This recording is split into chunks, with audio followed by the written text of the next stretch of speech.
Bismillahirrahmanirrahim. Faslun utawi iki ku ana pasol waladi utawi perkara yujibu kang majibaken apa alati al-ghusla ing adus iku sitatu asya'a 6 pira-pira perkara. Salah satun utawi kang telu iku tastariku sekuton biha ing dalem telu sapa arijalu pira-pira wong lanang wanisa ulan pira-pira wong wadon.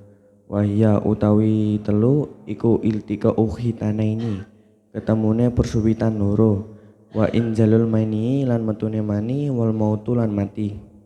Pasal ini menerangkan tentang perkara yang mewajibkan mandi. Perkara yang mewajibkan mandi itu ada 6 macam, yaitu 3 macam untuk orang laki-laki dan juga untuk perempuan, yaitu bertemunya 2 pesunatan, yang kedua keluar mani, yang ketiga meninggal dunia.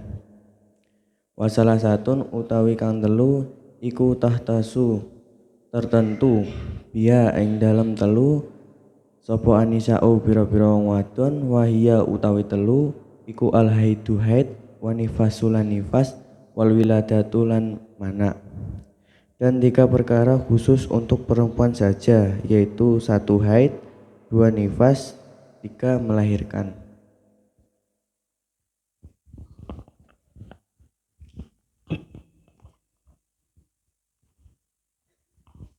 Bismillahirrahmanirrahim. Faslun utawi kila fasal waladi yujibu utawi perkara kang majibaken apa al-ghusla apa aladi al-ghusla ing adus iku sitatun nasya'an 6 pira-pira perkara. Salah satun utawi kang telu iku tastariku kang sekuton biha ing dalem telu sapa arijalu pira-pira wong lanang wanisa'u lan pira-pira wong wadon waya utawi telu al iltiqa ulhitaini tetemune persupitan loro wa inzalul mani lan metune mani wal mautu lan mati. Pasal ini menerangkan tentang perkara yang mewajibkan mandi itu ada 6. 3 di antaranya berlaku sama bagi pria maupun wanita, yaitu 1. Bertemunya 2 jenis kemaluan bersetubuh, 2. Keluarnya mani, 3. Mati bukan mati syahid. Salah satu utawi kang telu iku tatasu kang tertentu biha kelawan telu sapa anisa'u pira-pira wong wadon wahia utawi telu iku al haiduhat wa nifas lan nifas wal wiladatu lan mana. Dan 3 yang lainnya khusus bagi wanita, yaitu 1 haid, 2 nifas, 3 melahirkan.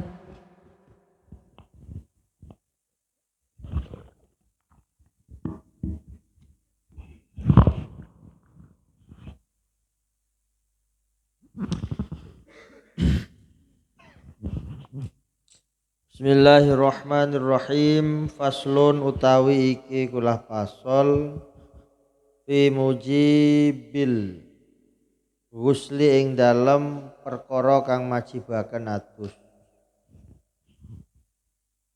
Wallazi yujibul ghusla, baca yang di atas di dalam fi mujibil ghusli. Bedanya al-ghuslu dengan ghuslu itu apa? Kalau al-ghuslu ghainnya berharokat dhammah artinya apa? Al-ghuslu artinya waran mandi adus. Tungau. Al-ghuslu artinya podo-podo ghain sin ambil lam. Ghuslun ambil ghuslun itu B. Kalau ghuslun al-ghuslu artinya man. Kalau al-ghuslu harokatnya fathah ghainnya artinya membasuh. Paham? Bedakan al-ghuslu dengan ghuslu.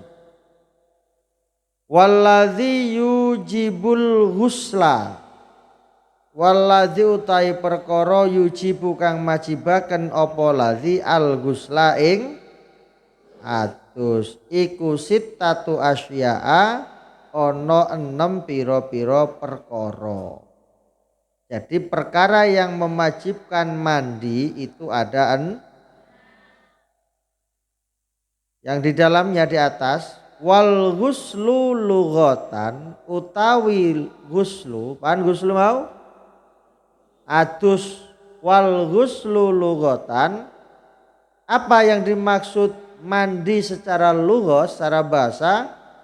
Sailanul ma'i ala syai'i, ngaliraken banyu ala syai'i ngatasi suwiji wiji. Paran? Berarti mengalirkan air kepada sesuatu itu namanya mandi secara bahasa. Wa syar'an, lan secara syariat yang dimaksud mandi itu apa sih? Sailanuhu ala jami'il badani biniyatin makhsusatin, ngaliraken banyu ing atase sekabehane badan biniyatin makhsusatin kelawan niat kang den khususaken. Paham ta sing maksudnya? Jadi kalau secara bahasa mengalirkan air kepada sesuatu secara mutlak, apapun sesuatu itu namanya mandi secara bahasa. Tapi kalau secara syariat yang dimaksud mandi dalam fikih itu apa? Yang dimaksud al-ghuslu itu yakni mengalirkan air kepada seluruh mulai ujung rambut sampai ujung, dengan niat yang sudah dikhususkan. Gimana niat junub? Nawaitul ghusla li rafa'il hadasil akbari fardhalillahi ta'ala. Mandi jun. Apa yang mewajibkan seseorang itu mandi? Lagi-lagi orang manusia yang punya beban kewajiban untuk menjalankan perintah Allah dan menjauhi larangannya, itu namanya mukallaf. Apa bedanya mu'alaf dengan mukallaf? Mu'alaf adalah orang yang baru masuk. Kalau mukallaf kan kallaf. Coba ditasrif, kallafa yukallifu, tasrif.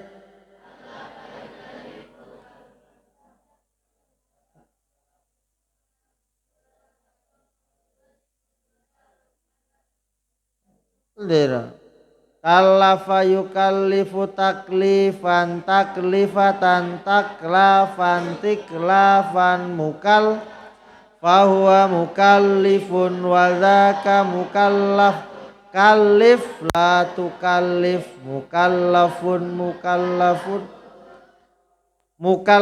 itu termasuk isim maf'ul yang artinya orang manusia yang dibebani.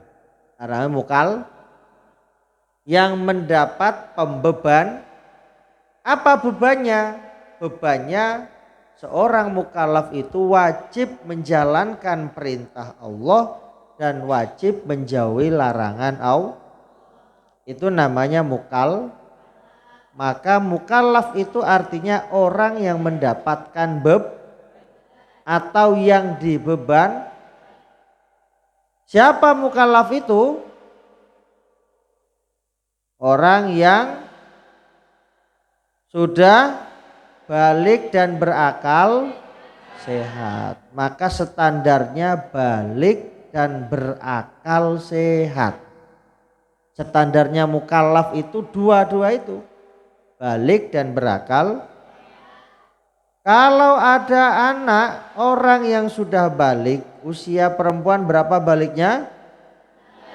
Laki-laki. Ada orang usianya sudah 20 tahun. Berarti sudah tapi gila, mukallaf apa tidak? Tidak, maka dia tidak dalam pembebanan.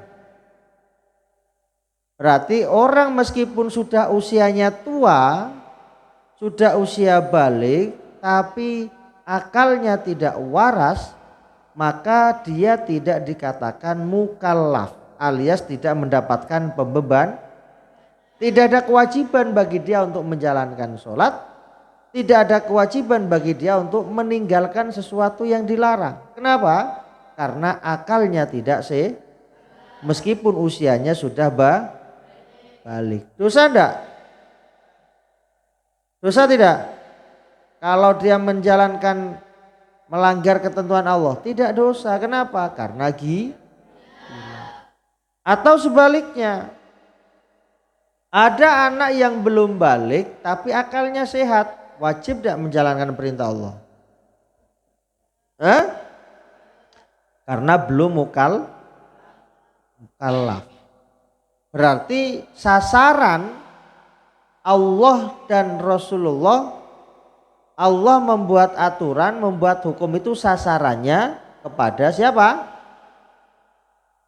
Kepada siapa? Mukallaf yang tegas. Berarti sasarannya kepada orang yang sudah mukallaf. Paham? Yang balik dan berakal. Apa yang diatur? Sasarannya apa? Kalau sasaran usia, sasaran ketentuan syarat harus mukallaf. Mukallaf itu apanya yang diatur? Setiap manusia itu mesti ada ada ucapan, ada perbuatan. Yang diatur ini apanya? Yang diatur apanya? Oleh Allah, perbuatan mukallafnya. Maudhu'ul bahti, objek pembahasan fikih itu adalah af'alul mukallafin. Apa? Perbuatan orang mukallaf. Maka yang dihukumi adalah perbuatan. Mandi kan perbuatan, wudhu perbuatan, sholat perbuatan. Orang wudhunya sah apa tidak? Orang mandinya sah apa tidak? Orang sholatnya sah apa tidak? Orang zakatnya sah apa tidak? Maka yang dihitung apa? Perbuatannya. Maka standar fikih itu bagaimana mengukur perbuatan orang mukallaf. Paham? Paham enggak? Berarti kalau yang tidak terlihat perbuatan, apa yang tidak terlihat? Urusan hati, bukan masuk fikih itu. Paham? Hati siapa yang menghitung? Urusan Allah. Kata Rasulullah, nahnu nahkumu bidzawahir wallahu yatawallas sarair. Kata Allah kata Rasulullah itu, kita ini, hadis Rasul, nahnu nahkumu bidzawahir wallahu yatawallas sarair. Kita ini menghukumi yang dohir-dohir, yang nampak-nampak, yang jelas-jelas di mata. Sementara Allah yang maha tahu urusan yang rahasia. Makanya urusan hati kita tidak tahu. Paham? Tapi dalam ibadah hati itu juga diperhitungkan. Tapi tidak bisa orang tahu menghukumi. Contoh misalnya, dalam sholat tidak boleh gerak-gerak terus menerus sebanyak 3 kali. Kan bisa dihukumi. Oh, ini tidak sah, ya kan? Dalam sholat ada orang tidak baca Fatihah, tidak sah.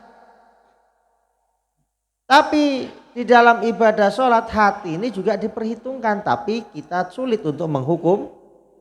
Contoh misalnya kamu waktu sholat, tapi hatinya ketika niat, nanti kalau ada hujan, saya mau batal sudah sholat saya mau ngambil jemuran.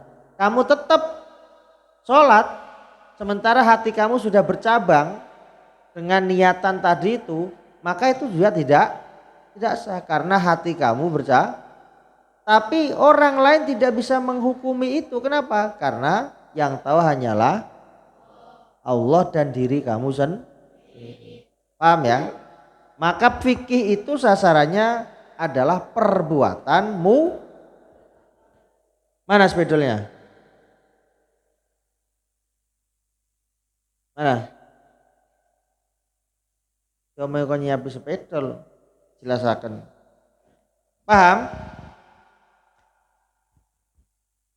Jadi objek fikih itu adalah perbuatan orang Arab. Nah, mandi yang dimaksud mandi secara syariat itu apa? Mengalirkan air ke seluruh tubuh dengan niat yang tertentu.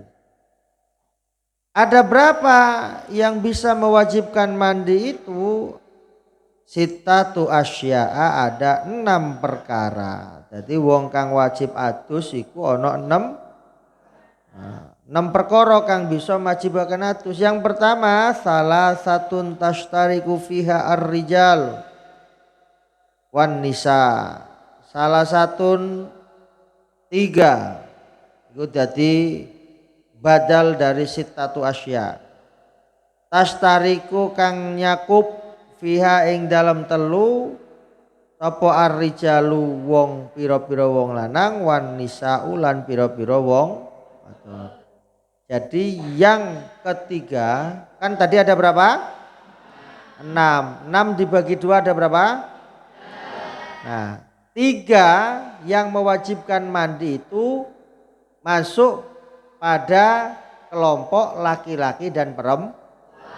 Masuk golongan laki-laki perempuan, tidak terkecuali pokok lanang wadon itu ada 3 yang mewajibkan mandi.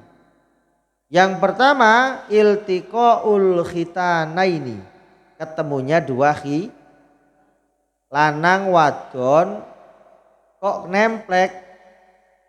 Paham? Jadi 2 khitan apa? 2 alat kemaluan. Masih sing melbu, ini fikih itu harus jelas. Tapi hanya sekedar nempel itu wajib mandi. Paham enggak?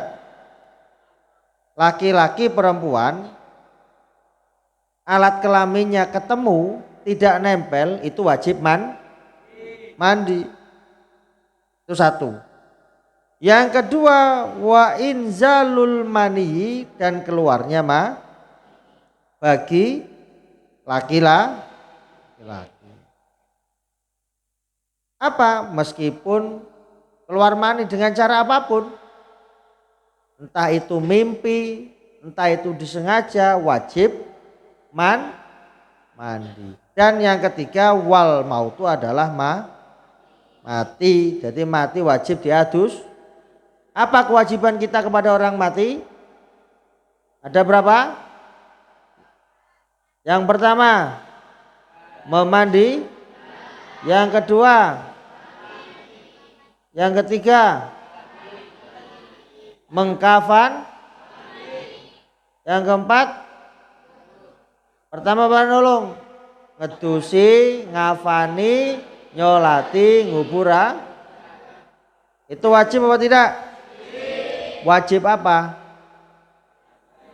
Wajib apa? Fardu kifah. Apa fardu kifayah itu?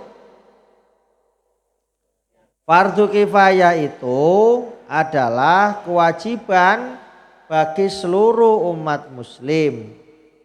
Tapi jika ada satu saja yang mengerjakannya, maka gugur kewajiban muslim yang lain. Beda dengan fardu ain. Fardu ain itu adalah kewajiban personal. Apa? Kewajiban personal pribadi. Itu fardu ain. Sholat tidak boleh diwakilkan. Paham? Karena puasa tidak boleh diwakilkan. Karena personality. Paham? Tapi kalau fardu kifayah adalah kewajiban universal, umum, semuanya. Paham? Contoh sekarang di desa ini ada orang meninggal. Wong meninggal terus kok digeningaken sampai yang dikuburaken, yang ditusi digeningaken sampai di batang. Maka semuanya berdosa. Paham? Tapi ono wong siji kok ngedusi dewek, kemudian mengkafani sendiri, mensolatkan sendiri, kemudian menguburkan sendiri, maka seluruh kewajiban bagi muslim yang lainnya itu gugur hing oleh dosa wis. Tapi tak hing dilakoni dosa kabeh. Paham? Paham? Jadi begitu. Wasalah satun lan yang nomor yang telu, wasalah satun lan 3 tahtasu tertentu khusus opo al oh iya. Khusus biha kelawan kang telu iku an-nisa'u kanggo wong wadon, khusus wong wadon to para niku wahya utahe kang telu siji haid wan nifasulan nifas wal wiladatulan wiladah. Paham? Apa itu yang dimaksud haid? Haid adalah ad-damu al-khariju min imra'atin balagot tis'a sinina. Ad-damu utawi getih. Jadi al-haidu utawi haid iku ad-damu Jadi yang dimaksud haid itu adalah darah al-kharij yang keluar. Dari mana? Yang keluar dari al-kharij ini mau.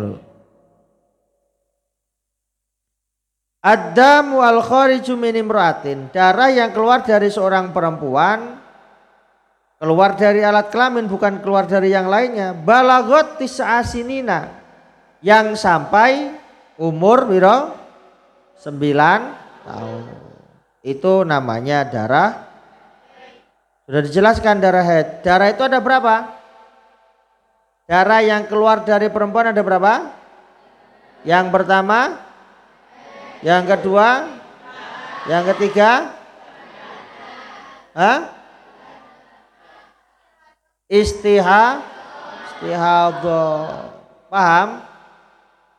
Paham? Darah haid itu adalah yang keluar secara rutin 1 bulan sekali. Kalau darah nifas itu darah yang keluar setelah melahir. Masanya berapa? Ada paling sedikit, ada kebiasaan. Jadi standarnya kalau darah haid itu paling sedikitnya sehari biasanya 7 hari 7, paling banyak 15 hari. Nah di luar itu namanya istihadah. Jadi ingat-ingat khususnya perempuan, laki-laki juga, karena kamu nanti punya istri. Ya kang wadone sing tau mondok kudu ajari. Saiki paling aqallul haidi, paling sedikitnya masa haid itu sehari semalam. Paham? Kebiasaannya itu 7 hari 7. Paling banyak wa aktsaruhu 15,5 Setelah setengah bulan kau masih keluar darah haid, itu namanya istihadah. Namanya darah penyakit. Paham? Nah. Kalau darah nifas berarti setelah haid kamu sudah selesai, wajib mandi apa? Mandi wajib, mandi junub, mandi apa? Ya seperti junub itu. Karena itu termasuk hadas besar. Yang kedua darah nifas. Apa darah nifas? Darah yang keluar setelah melahirkan. Ada berapa paling sedikitnya? Lahdotan, sak kecrot. Jadi sekali metu anaknya procot getiye, kemudian ambil ono getiye, setelahnya ono getiye maning. Paham? Tapi itu langka. Yang ono getiye maning bersih langsung.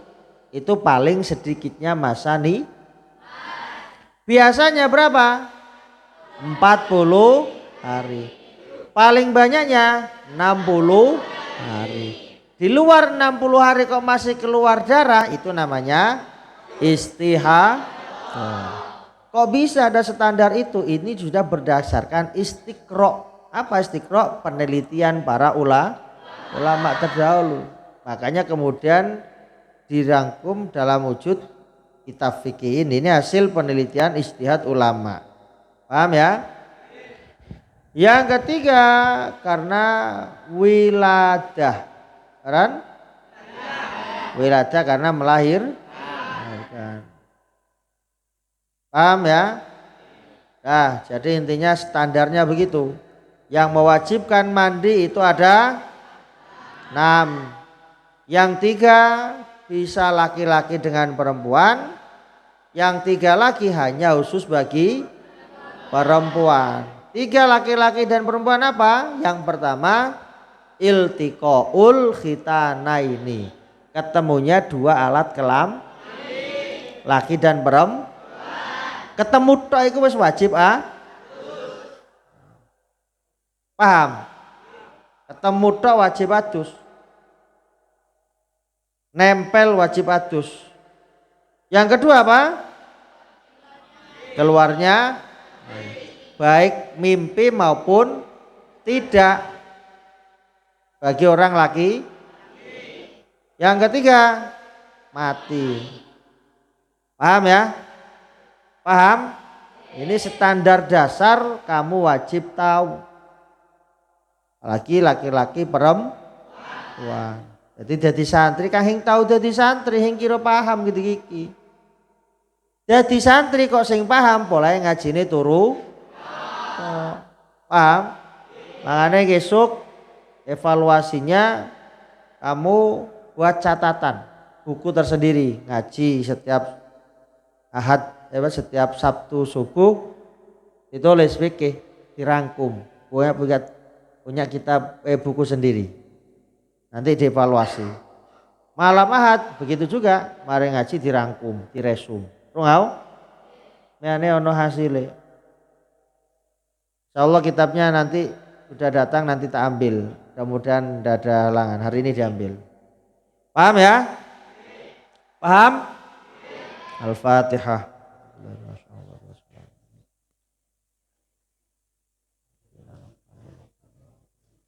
Assalamualaikum warahmatullahi wabarakatuh.